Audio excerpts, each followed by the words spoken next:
Hello, everyone. I am very happy to be here. I am Laurent Lynn. I am art director at Simon & Schuster Books for Young Readers.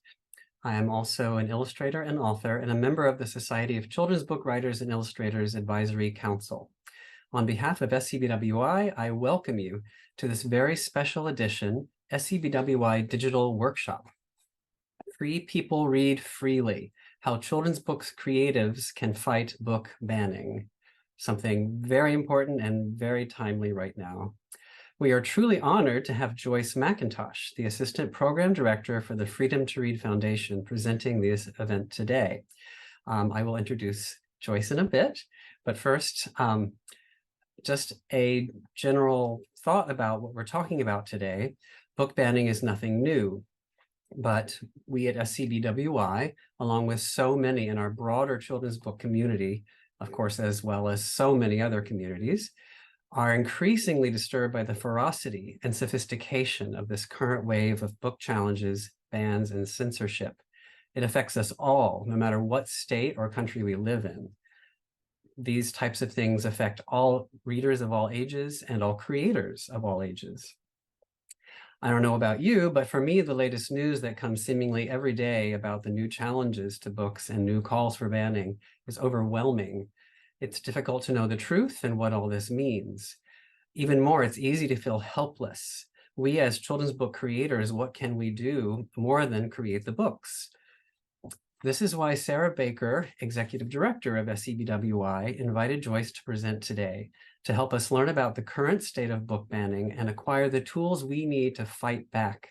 And not only for us, young readers deserve nothing less. But there is much to hope for. Many writers and illustrators are taking action. I want to quote Jason Reynolds, a magnificent young, well, not just young adult novels, but picture books, an author for children of all ages. This is a quote that he said that I think says a lot. It doesn't always feel like you're banning the book itself. Sometimes it feels like you're banning the people who those books are about, that you're saying that those lives are lives that should only exist in the shadows. I expect today's event to be very meaningful. We are going to have a bit of Q&A time at the end, which what that means is there is the Q&A is open, the Q&A chat, it's not a chat, but the Q&A is open in the Zoom window. Please write your questions as we go for Joyce. And at the end, we'll have time and I will ask some of the questions. We can't get to them all, but hopefully we'll get to as many as possible. And also, if you see questions that are similar to yours, you can upvote those. So they'll rise to the top. And that way, the questions that many of you want to ask will be at the top, and we'll know that's the case. But please do, any questions related to this topic, as Joyce talks, please put those in and we'll gather those for the end. Just a note, a video recording will be posted to the SCBW website 24 hours after today's live event concludes and will be accessible for 30 days. So please let other people know about this as well. We want to spread the word about what we can do to fight back on book bans and book challenges. A note about the Freedom to Read Foundation: it was founded in 1969, and it was the American Library Association's response to its members' interest in having adequate means to support and defend librarians whose positions are jeopardized because of their resistance to abridgments of the First Amendment, and to set legal precedent for the freedom to read on behalf of all people. And as we know, our librarians are our superheroes. They are doing so much in every state. And I love this line from the Freedom to Read website: "The foundation is devoted to the principle that the solution to offensive speech is more speech." And that's what we do. So a little bit about Joyce before I turn it over to you. Joyce McIntosh is the Assistant Program Director for the Freedom to Read Foundation, an organization dedicated to First Amendment education, litigation, and advocacy. She's worked at the intersection of intellectual freedom, communication, and the First Amendment for 3 decades. Her background in education in journalism and library and information science have led her to work for newspapers, nonprofits, and for the last 2 decades in libraries. She worked in a public library outside of Chicago, Illinois, providing reference, programming, outreach, and assistive technology before joining the Freedom to Read Foundation. Joyce, you have done so much. With the Freedom to Read Foundation and the American Library Association, her work has focused on education about the First Amendment and censorship and helping librarians navigate challenges in their school and public libraries. And now we are going to benefit from her expertise and wisdom. So hello, Joyce. Good Welcome. evening. Why don't I go ahead and share my Yes, I will turn it over here. to you, and I'll see you at the end for the Q&A. Thank you so much, Laurent. Good evening or good afternoon, wherever you're sitting. Thank you so much for joining us. And whatever role you have in creating content for children, thank you for what you do. I admire your creativity. And thank you, SCBWI, for being a Unite Against Book Bans partner. Your support makes such a difference, and I'm going to talk a little bit more about that initiative in a while. I must note that any book illustrations in my slides are from the book It Will Be Okay, a story of empathy, kindness, and friendship by author Lisa Katzenberger and illustrator Jacqueline Sinquet. I appreciate Lisa not only for her work, but because she's my neighbor and she's an amazing library trustee. So I appreciate her and that she gave us permission to share these images this evening. So on that note, all of you as creators, it will be okay. Please don't be afraid to publish a book that you have in you. Your work will have an impact. And while we are experiencing this chilling effect throughout the country right now, the majority of people on all sides of the political spectrum want to have access to the information that they want for themselves, for their family. You may be working on that title right now. So yes, I'm here because I'm a librarian and things are crazy right now. Equally important, I'm here because I want to protect access to information for our children, our students, our library patrons, our readers, everyone joining us now. I want to protect access to information for people who live in towns of under 2,000 and for people who live in cities of over 2 million. And challenges are happening everywhere, regardless of which environment you're in. I'm also here because I'm a parent. I have 9 and 12-year-old sons who are so far apart on a spectrum. My 12-year-old is brilliant and hyper and has been reading since he was 3 years old. My 9-year-old is learning how to read now, and he wrote a full sentence for the first time this fall. So if books are removed from my 12-year-old son's middle school library because people feel they're too difficult, too mature, they don't like the topic, it's not for kids that age to think about, and they put them maybe in the high school or maybe in the public library, or maybe they remove them altogether, he's not challenged. He can't find the right content for him. And if people take someone like Roby Harris, an author for decades, and they decide that it's not the stork or it's perfectly normal, aren't appropriate for my 9-year-old's school library or for our public library, they're removing content that he would be able to understand because it's visual and picture-based. So both of my sons are also biracial. They have queer family members. So if you decide you're going to remove content related to people of color, or you decide you're going to remove LGBTQ content, then you're removing their history and their lived experience. So tonight, I want to make sure that we all have ways to advocate for our right to choose what's right for our family, to not determine what's right for our neighbors, but learn how to be there for one another. All right, so let's get started. I think it's good to have an understanding of what's taking place in our country, the law. We don't have to be lawyers.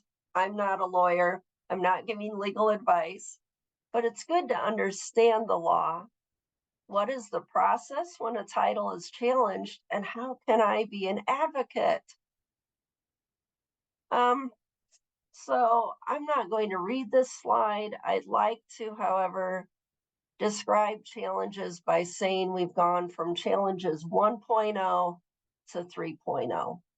1.0 was when we'd have a one-on-one conversation. Maybe a parent would say, I don't like Harry Potter. It's witchcraft. If you read it, you're going to hell. And we'd say, okay, let's talk about this. We have to provide information for all families. Is there something else I can find you? If they were still upset, we'd share the reconsideration form and we'd have that interaction. Then we went to challenges 2.0, where all of a sudden we saw large, organized, well-funded groups coming in and saying, here's a list of 10 books, 20 books, 100 books, 200 books, we want them out. And we're going to circumvent your policies and go and talk to someone on the county level. And then we started noticing, okay, we're also going to disrupt story times. We're going to deface exhibits. And then challenges 3.0, we started seeing legislative attempts to censor materials, full states, full education systems within states. So now librarians and educators are having to be prepared for any of these interactions at any given moment. This is a visual of what I was just describing. And you'll notice in 2020, it was 156 challenges. That's only the number reported to the American Library Association. There are probably many more because many librarians just navigate this on their own, follow their process, and we don't learn about it. We started noting in 2021 the difference between the number of challenges reported and the number of titles. That's where groups started submitting many titles at once.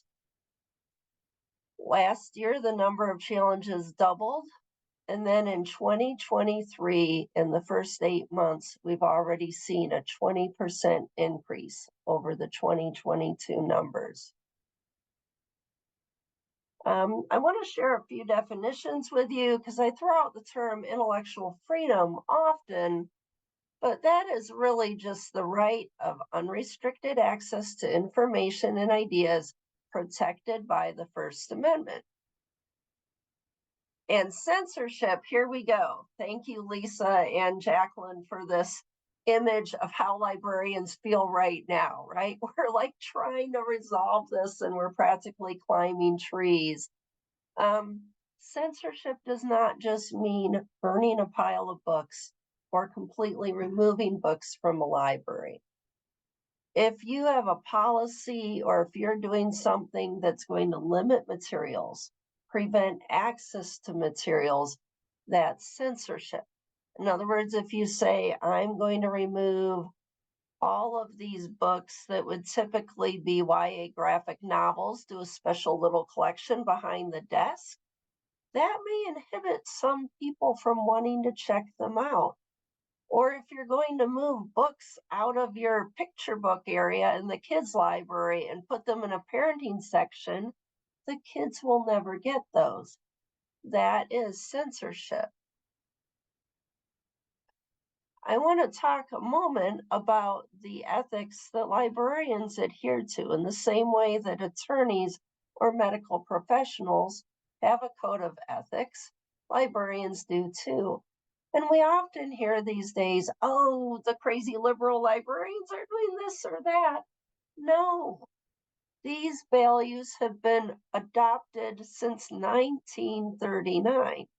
And the one I want to point out in the Library Bill of Rights is that librarians should provide materials and information presenting all points of view on current and historic issues. And we hold this in the balance with the ALA Code of Ethics, also adopted in 1939, with all of these good points. But the one I want to highlight was added, I believe, around 5 years ago. We affirmed the inherent dignity and rights of every person. We work to recognize and dismantle systemic and individual biases. And I want to point out, we work to advance racial and social justice in our libraries, communities, profession, and associations. So librarians are making an effort and holding these two in the balance each day while we're facing these challenges. And I'll only spend a few minutes on what a public library really is, because all of you know this. A library is a limited public forum. Only our public libraries are a designated place created for the sole purpose of sharing information. And all of our rules, we have the right to create time, place, and manner rules. That's our policies. Those must all uphold the First Amendment, and we must adhere to local, state, and federal laws. We can't just make up rules, and we can't just decide we don't like materials, and we will get in trouble if we do. So I want to note what our trustees versus what our librarians and library staff are responsible for. Our library staff are trained professionals. We know how to look at reviews, discern appropriate content for our students or our communities. We know how to categorize and catalog this information and where it belongs on what shelf. Trustees, on the other hand, are elected or appointed, and it's their role to develop the policies in our public libraries, and they must uphold their fiduciary duty and set aside their personal conviction. And with challenges, we always remember we're ensuring that access to information. We don't have to defend the content of every book. Our policies must be followed by everyone, and they must follow our local, state, and federal laws. Speaking of local, state, and federal laws, I have good news. The one area where I truly see hope in this skyrocketing challenge time is that judges in the United States have absolutely ruled with upholding the First Amendment, and not a single case in the US has declared any of these books that have been challenged as being obscene, harmful to minors, or pornographic. Now, I realize there's a lot of time, steps, and funding between person deciding they want a book removed and it getting to court.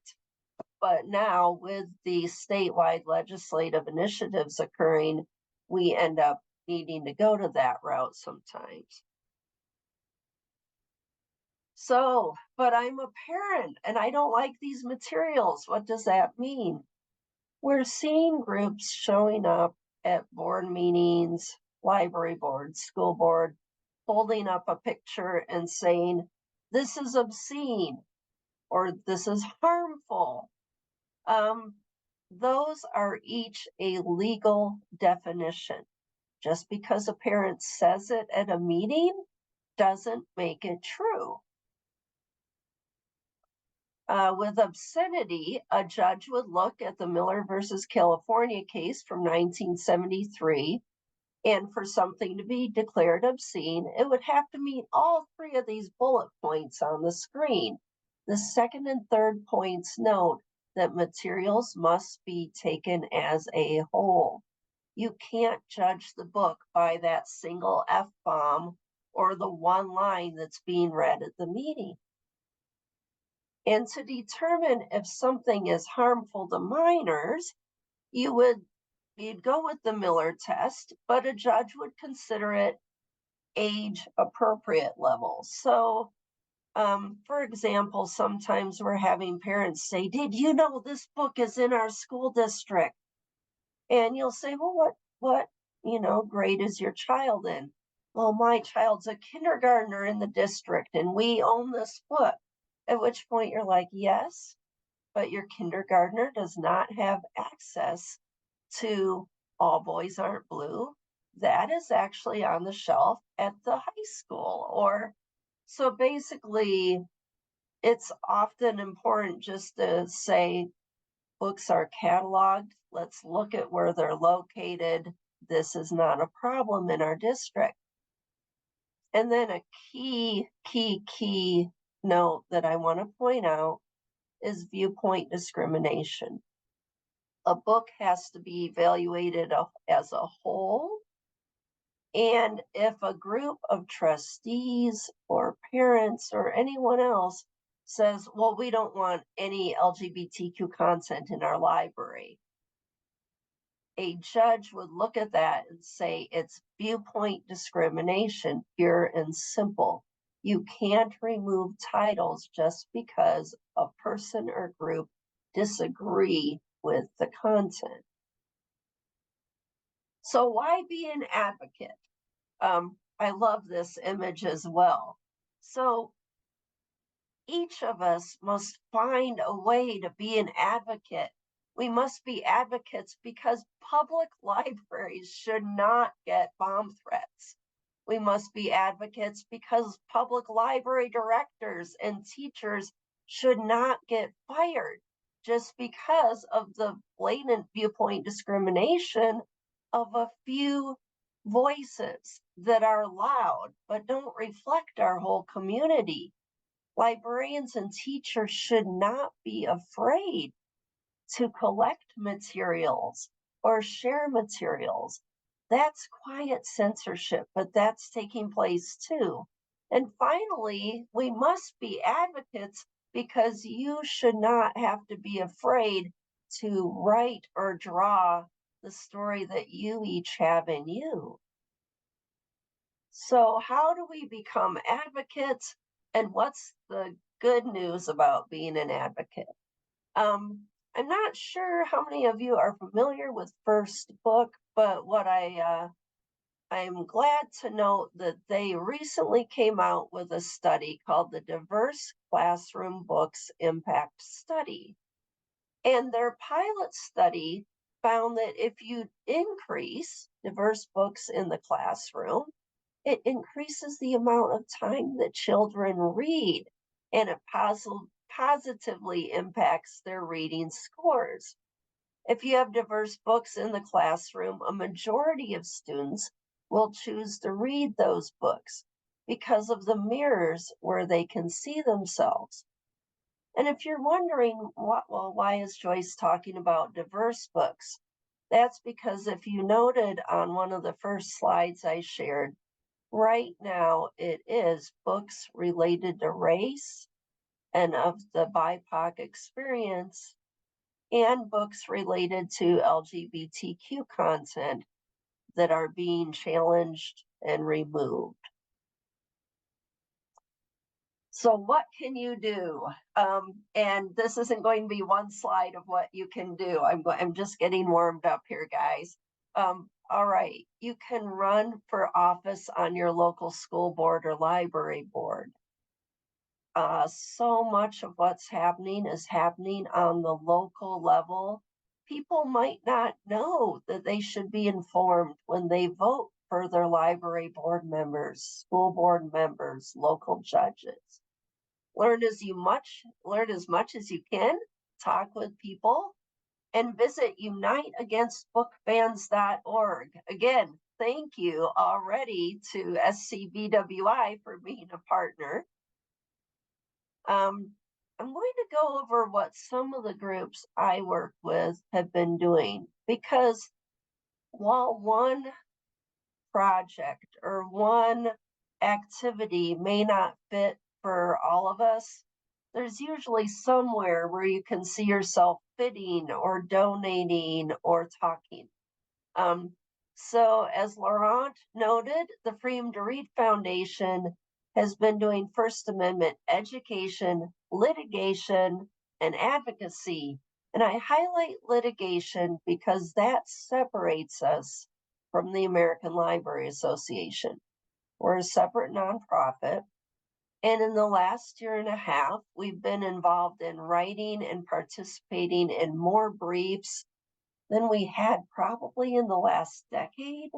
And it's going well. By well, I mean, as example, House Bill 900 in Texas would have made it so that online vendors and teachers and publishers could not share information with students throughout the entire state if it wasn't deemed appropriate.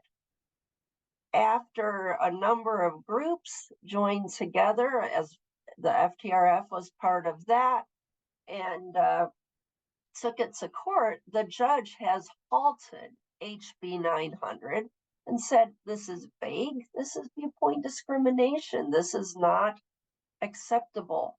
So again, legal work is having some success throughout the country. The American Library Association's Office for Intellectual Freedom is providing confidential support for librarians, community members, educators. I also want to shout out to the National Council of Teachers of English. They are tremendous, and their Office for Intellectual Freedom is able to focus more on curriculum, where we focus more on libraries. So we work with groups like NCTE, National Coalition Against Censorship, often the ACLU. We partner with many organizations, but if you call us up and say, this is happening, or my book has been challenged here, what can I do? Or my son or daughter's school had this happen, we will provide confidential support. Where circumstances allow, we write letters of support, but that is when we have the library director saying, yes, it's appropriate for our region, or we're working with the state librarian to say, should we be involved here? Because sometimes people need to hear from a local community group and not ALA, a large organization that's not based where they are. So we are careful about how we present letters of support. Confidential reporting, please look at the Office for Intellectual Freedom online, and there's a place where you can report challenges. Now, until a year ago, it would have said, is this to a book, database, audiobook, magazine, videotape? Not videotape, but basically downloadable. We have had to add so many more categories. We are now working with First Amendment audits, hate crimes, disruptions of story times, misuse of meeting rooms. So you can report anything. And something I need to note too, many of you may be aware of it, the U.S. Department of Education, Office for Civil Rights, has started an initiative where if a student's First or 14th Amendment right is being infringed upon because you've removed titles from their library, their school library, the student or a parent or a teacher can report it to the OCR and they will address it. So there are many outlets for addressing censorship. The Merit Fund is another one. This is separate from ALA, separate from FTRF. It is an organization set up for library workers who are experiencing discrimination in the workplace or who have had their job threatened due to defense of intellectual freedom. They can apply for a grant. Maybe it will cover retaining an attorney or help them pay COBRA for a month or cover housing needs. So I would note that if you're aware of anyone in that position, please tell them about it. Then I also want to note Unite Against Book Bans. As I noted, you're already a part of that wonderful initiative. This was developed a little over a year ago. Staff at ALA realized that librarians and educators can't always shoulder these challenges on their own. For example, if a school superintendent says, you know what, a trustee doesn't like this topic, remove all of these books, or we're going to put all these books in the high school, or something like that, that librarian may feel that they are going to have their job threatened if they go against them. They may be in an area where their union is not supportive. They may not have an attorney, and we'd never expect someone to lose their job. You have to be able to do, to work. So we wanted to create a way for community members to become advocates. And with Unite Against Book Bans, it's a nonpartisan website. The statistics are fantastic, that provides a vehicle for people to become involved. Oh, one moment.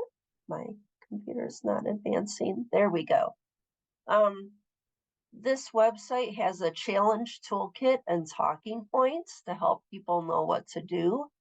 If you join as an individual and type in your zip code, if someone in your area says, hey, I need help with this, and they let us know about it, we can send an email to everyone in the area saying, hey, here's some ways you can help. We have over 200 national partner organizations. And what I love is that these organizations vary so greatly. This helps us keep those windows and mirrors open and present for our young readers. It encourages people, and separate from Unite Against Book Bans, I encourage you to know your allies in this. Be aware of your community members, your faith leaders, educators, friends, family, anyone. Talk about this with people and determine ways you can help. Finally, show up at school and library board meetings and speak up if you hear about a challenge. Talk the talk.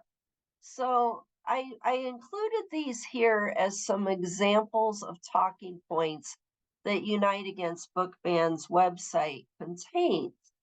So these aren't talking points that a librarian would go through if you went in to place a challenge. So a librarian or a library worker is going to be more familiar with, okay, this is the report, you can fill it out, and this is the process. You'll be notified after the director makes a decision. You can appeal to our library board. It would be a much more in-depth conversation. These are comments made for you to go to a school board or public library board meeting and to just speak with people. I was about to go into the fact, and I think I will spend a moment here to note that last time I spoke at our high school school board district meeting, when a number of parents were trying to remove a number of books, I went up there and I said, look, my mother did not let me watch Little House on the Prairie, which some people are like, what? But apparently she didn't like what Laura and Nellie got into. But My mother was a volunteer in my elementary school library. She knew she could not prevent anyone else from watching Little House on the Prairie. And there's just common sense in that. And the Unite Against Book Bans website can be a tool to help explain those thoughts to others. That's what I've got as far as material. I know I went over a lot and quickly, but I'm looking forward to answering some of your questions and elaborating more if people have thoughts. So I'm going to stop sharing now. And Laurent, let me know if we have questions or comments. We do. First of all, you didn't go over. That was perfect. This is so informative. And I do have hope. Thank you. It's You also, have hope. Absolutely yes. have hope. There is good news. I may not feel that good news when I look at statistics each morning, but there's good news. And the way you framed everything as far as the background and what this really means is also incredibly helpful, because it's hard to know what you just defined everything, what a book ban means, and knowing a lot of what the good news is helps counterbalance some of the worrisome news, shall we say. First, because many of people with us listening and who will listen to this as the recording is up as well are writers and illustrators, as well as translators and editors and art directors and all kinds of people involved in making books. But we've gotten this question sometimes in the past. I want to bust a myth, All right, which let's debunk is, away. What are we I love Mythbusters. What are oh, we me too. busting? Some people feel that if you have a book that's banned, that it can increase your book sales, and it's a good thing. How do you feel about that? That's a myth. If you are somebody who is absolutely famous, or if you have a book that's famous, let's look at Mouse when that got banned. Let's look at, the Harry Potter series. When you're looking at authors who have that much visibility, then your sales might go up. For many authors, especially ones who have not written many, many titles or aren't well known, it is scary. It can have that chilling effect I mentioned, where you're nervous about putting another book out there with these same topics. That's actually a myth. It's very rare for a book to become super popular just because it was challenged, unless you're already a renowned figure or your books are very well known. And I think that I see that on the publishing side at Simon & Schuster, where I am, that is the case, because it's really just that those very few, perhaps, that are so well known that get some extra attention. Of course, even with those books that do get attention, they're not available. So the damage is equal for all books that are banned. Yeah, may I add to that thread for a moment? Of course. What I have seen that's been so empowering is authors who were fighting this fight decades ago in the mid 80s. Judy Blume, librarian Pat Scales, Roby Harris, authors who wrote their books back then, they are coming back and they're saying, no, you can't do it. They're saying we're still in the fight. We're not going to let go of this one. You couldn't censor it then and you can't censor it now. And Roby Harris released like the 25th anniversary edition of It's Perfectly Normal. and she updated it, and I say hurrah. So I'm just thankful for people who are willing to get back out there and be present again. You mentioned Judy Bloom. She, for many, many years, was on the advisory council for the SCBWI and has been involved since early on. And I learned a lot from her on the advisory council. The main thing is to take a deep breath, step back before you react, really think it through, and then act. So it's not a reaction, but it's an action. And I think that's a great lesson for everyone, is that it's easy to react out of fear or other things, but to really, with the tools you provided and other tools, to be the one who acts next about it. I'm going to get to some of the questions. We have some great questions.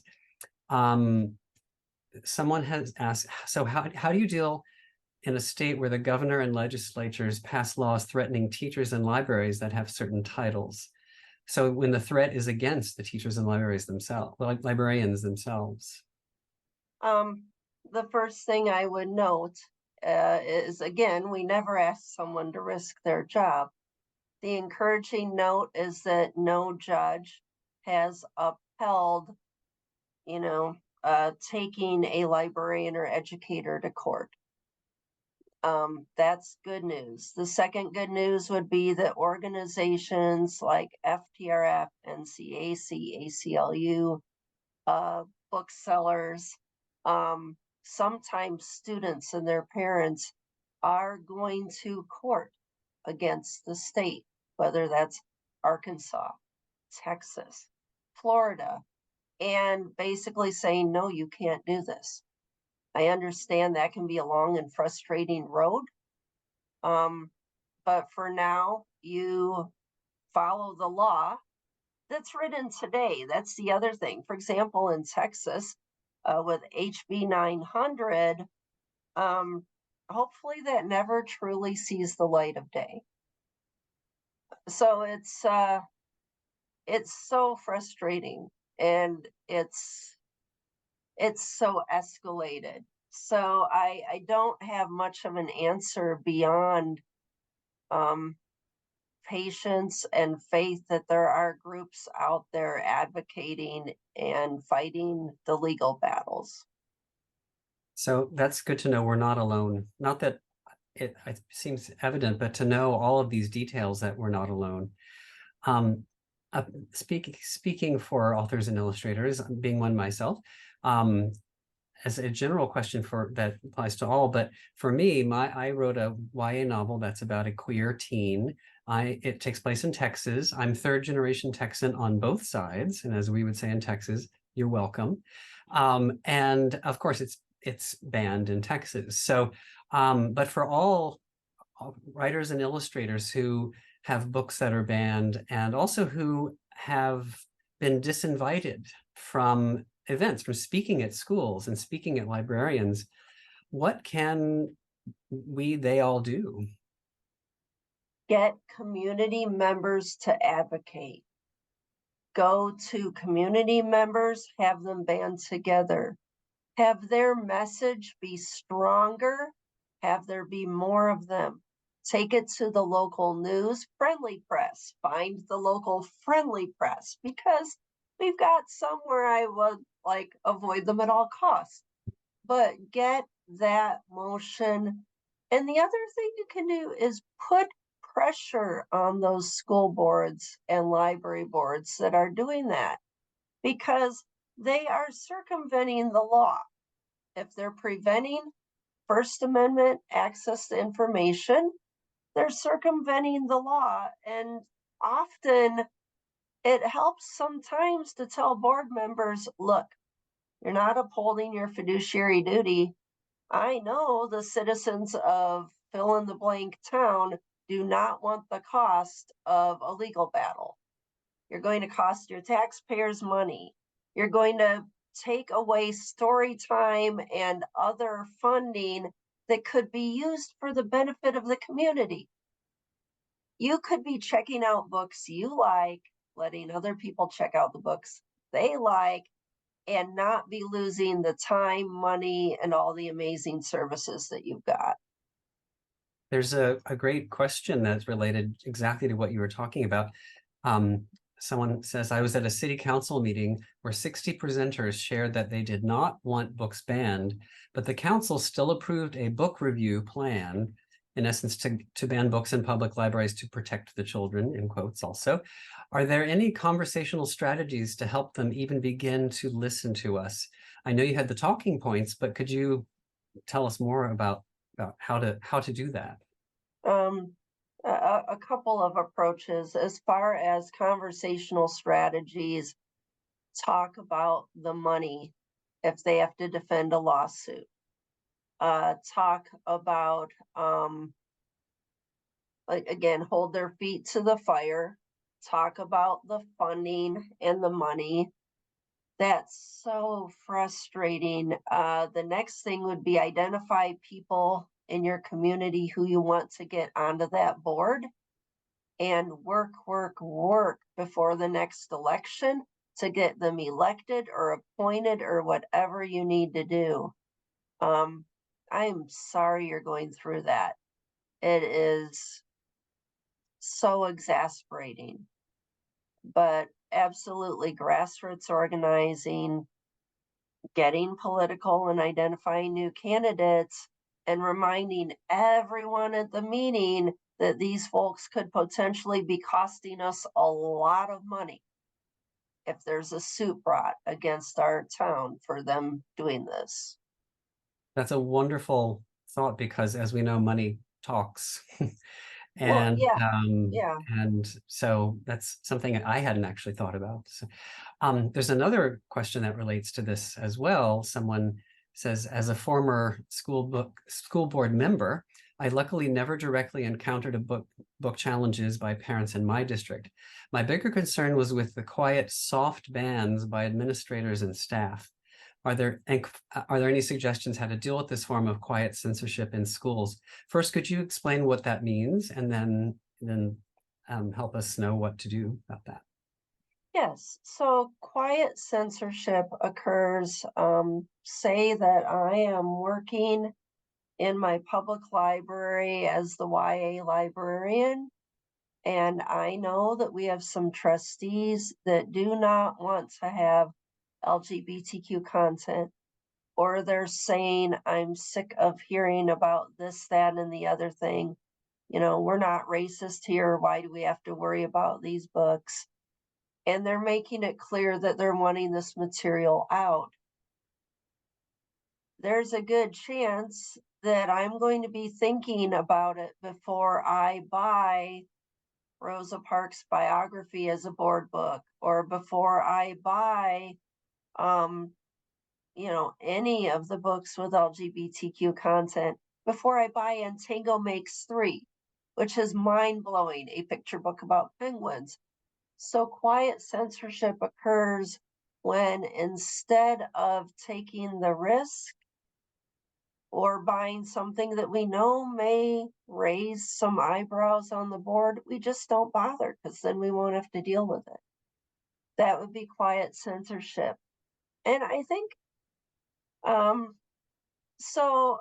when I'm talking with librarians right now, I talk a lot about education and de-escalation. How to de-escalate when something's already reached this point, but the key is to educate in the first place. And educating all library workers, because most library workers aren't librarians. Most are community members who love their library and want to work at the circulation desk or shelf or put up displays. So when we hire new workers in our libraries, they should have some education about the ALA Bill of Rights. Board members should have the Trustee Bill of Rights, which is a wonderful document. Learn about intellectual freedom. Learn that a public library is there to provide access to information and uphold rights. Just do training and education as soon as we can to help people feel comfortable and feel community around that value. This is so helpful, Joyce. Truly, I'm learning so much. And I work at a publisher, and I know a lot of things, but this is really, really helpful for all of us. Good. Another question deals that I won't read the full question, but thank you for asking it. The person who asked it about how are these bans affecting book sales, and because I do work at a publisher, I know some of that. But would you talk about some of that from your perspective as well? Because you talked about how it might affect buying the books at libraries with the soft bans, but what do you know? And then I'll speak about it too, but I'm happy to. But what do you know about how it's affecting book sales? Laurent, I would defer to you because I don't know the numbers on this one. Can you speak to this or? I can speak to it generally, not Okay. specifically, but the moral lesson, not the moral lesson, but the lesson from what I'm going to say is for anyone who's writing and illustrating for children's books, keep writing and illustrating for children's books. Keep wanting to get your books published. You should not hesitate. If you're writing a book that may or may not deal with one of these themes or subjects that so many are trying to ban. In fact, the world and young readers need those books more than ever. And so book sales are affected by so many things, but the book bans are, of course, it's having some effect, but it's not, from what I understand, so significant because we work so far in advance with books as well. So right now I'm working on some books that are coming out in 2025. And we don't plan, publishers don't acquire books or plan what they acquire based on what may or may not be banned. The opposite is true, I know, at least for me and my colleagues. We want those books to be out there for children. And I know a lot of bookstores are also dealing with these issues in these states as well. But it shouldn't be a concern for anyone creating children's books because the world needs your books no matter what. So we have some more great questions. Okay. Someone actually asked if you could repeat the 3 conditions that define obscenity that would prevent a book from being in the library. So let me, if I may, I'll pull up that slide. Please. Okay. And a judge would determine if content is obscene. And as I noted earlier, none of the books there we go, none of the books that have been challenged have been deemed obscene by a single judge in the United States. I can't emphasize that enough.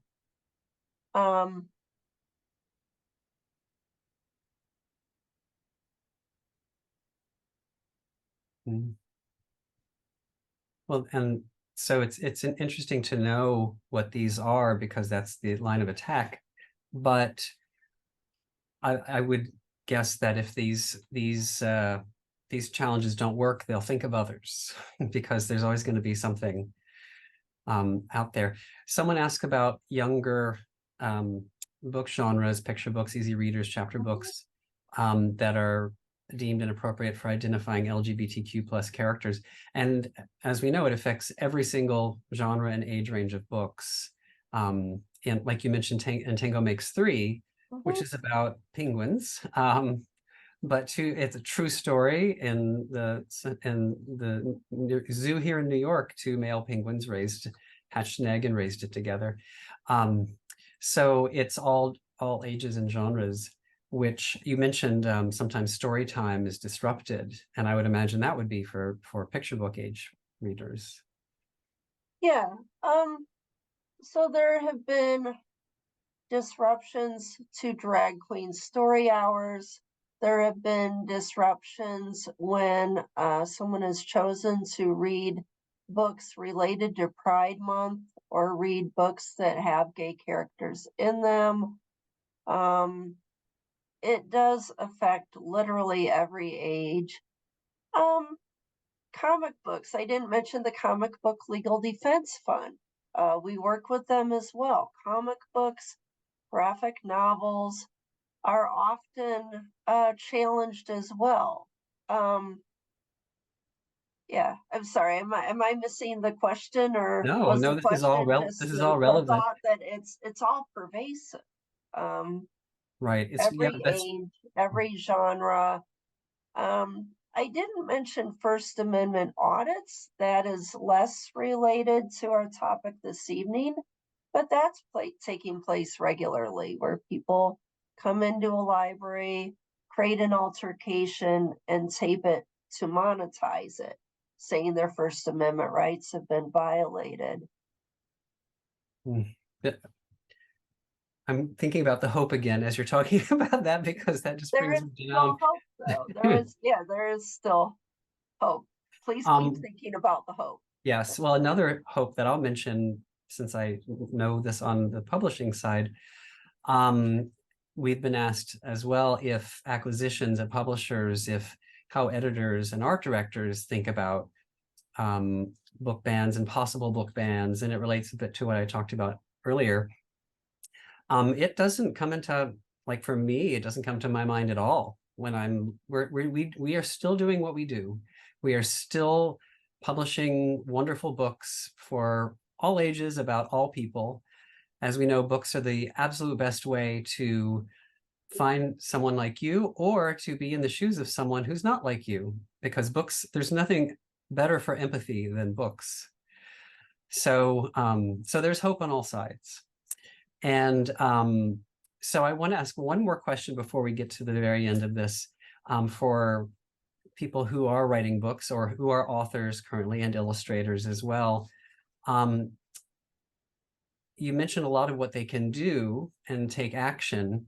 In the broader picture, there's no crystal ball.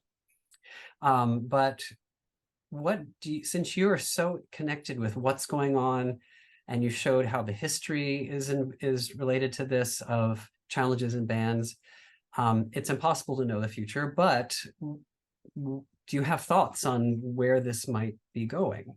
I know it's a very unfair question to ask you.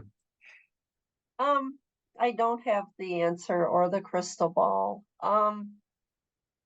With our country experiencing a lot of divisiveness, with threats to the First Amendment, and seeing more incidents of racism or hate, those trends would lead me to think that it will keep going for at least a bit. But the more communities and states and boards experience the pushback, the more people are able to be in those meetings and say, this doesn't make sense. You can choose a different book. You have choice. You need to protect choice for everyone. The more that message gets out, the more there's pushback, the more there's even state level litigation and challenges. I hope that the message is heard.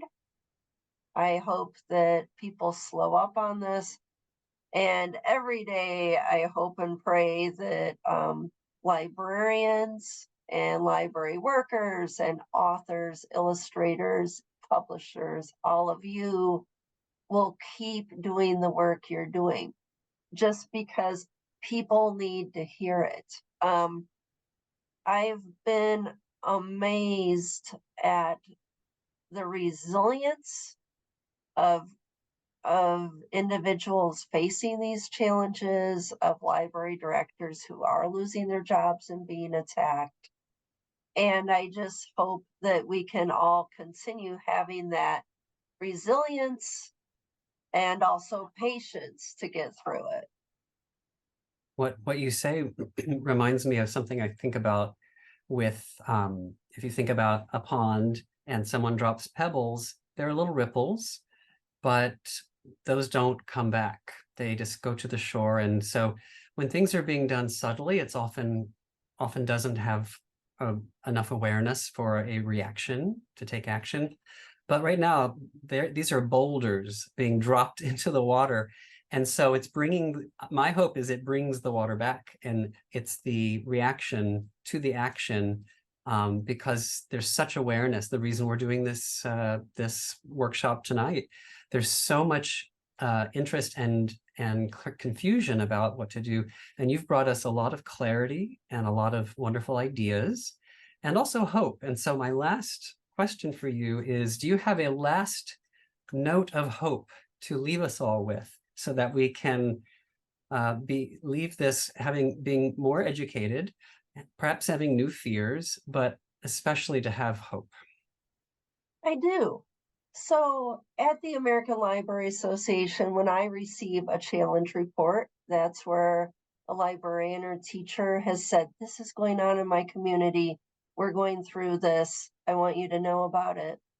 I'm seeing the challenge reports, right? Whereas in many libraries, every day, patrons are following the proper process. They're being given a form, they're filling it out. A director and a board, sometimes we decide that something should be gotten rid of or moved. We might look at something and say, this is 40 years old, weed it. We might look at something and say, oof, this really shouldn't have been put on this shelf. It's all of us. We each have a First Amendment right to do that. But every day, this process is taking place, and often the decision is made to keep the materials. So I want to remind everyone of the result we don't see, or that we're not talking about this evening. And that's when the legal process goes well and HB 900 is put on hold. That's when the patron fills out the reconsideration form, it goes through the process, and they keep the book on the shelf. That's when one of you sits down tonight and thinks, I'm really inspired. And instead of thinking, oh, I don't know if this will go over, you just keep writing because you want someone to read it. That's hope. That is, and that's perfect note to end this on. Well, Joyce, thank you so very much for sharing all of your expertise, your wisdom, and also your hope. But really, you're in it. You're in it. So you know what's going on, and we really appreciate your time and you sharing everything with us. Thank you so much for inviting me. And Laurent, thank you for the conversation this evening. And thank you to each of you who chose to attend and spend your time instead of this evening, for some of you this afternoon. Have a lovely afternoon. Thank you. And thank you all for being here. And please spread the word. This will be up on the SCBWI website for a month, because we really want to spread the ideas of what to do and the information and the hope. So thank you all. Thank you.